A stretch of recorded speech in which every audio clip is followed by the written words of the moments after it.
I didn't grow up thinking I was going to be a chiropractor. In fact, I had lots of other dreams and plans. It wasn't until I was in college studying for business that I realized that I needed to change my major and that it would be good for me. When I was 4, I was in a car accident, and as I grew up, I didn't think much about it, but when I was 10, I started getting sinus infections that wouldn't go away unless I was actually on drugs. As soon as I got off the drugs, sinus infection would come back. That occurred 3-4 times. My mother, who'd been seeing a chiropractor, mentioned it to him, and the chiropractor asked to check me out, and sure enough, it was a bone in my neck, in the top of my neck, that had moved and was putting pressure on some nerves, and it was affecting my immune system. So he didn't treat my sinus infection, but he put that bone back into place, and it allowed my body to restore itself and to heal. Didn't make a big impression on me at the time. I was only 10. My mom had been seeing this chiropractor for a little while because of migraine headaches. In that same accident, when I was 4, she started getting migraines after that every day, all day. Now, she had had migraines before, since junior high, but they weren't all day, every day. So it got significantly worse after this accident. And she saw a chiropractor and it got better. And then a friend referred her to a Blair Chiropractor, and suddenly she started improving. It was, in her case, it was a slow process.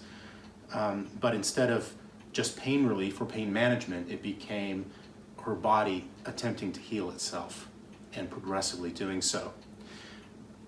I grew up with that. I didn't really think about it. We had occasional chiropractic appointments to make sure that I was still in alignment. I didn't have to be adjusted very often, maybe after a wrestling bout or match occasionally, but I went through high school aiming for the Air Force Academy. And when I didn't make it into the Air Force Academy, thinking maybe business, and I started studying business. And I enjoyed it, but it wasn't real exciting, and I don't know, it just wasn't a really great fit. Now, as it happens, I married a beautiful young lady who had a lot of health problems, and I told her she should see my chiropractor, and she was a little resistant because she'd had a bad experience, like so many people have. But this chiropractor ran a few tests before asking her any questions about what her problem was. And he pointed to her neck and said, "You're carrying pressure on your brainstem and nerves right up here." And she started crying a little bit, I think. I remember I was pretty close to tears because that had been something that we had been suffering with or going through.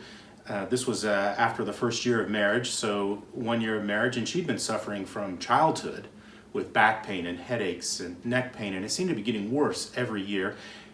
And the interesting thing is she had this idea that there was some kind of a tumor or some kind of pressure on the brainstem up here, but all the MRIs and imaging, doctor said that can't happen and there's nothing there.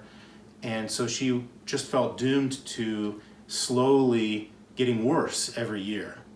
Well, this chiropractor convinced her to let him adjust her neck, and he did. And she started sleeping better, she started feeling better, and it was a very slow, kind of like my mother, kind of a slow, gradual process.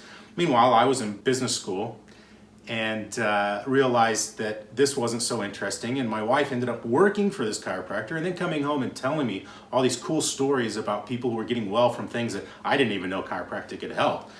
I thought, wow, this is pretty awesome. Also, I knew my wife was a pretty severe case, and she may need care for the rest of her life just to make sure that she would stay in alignment.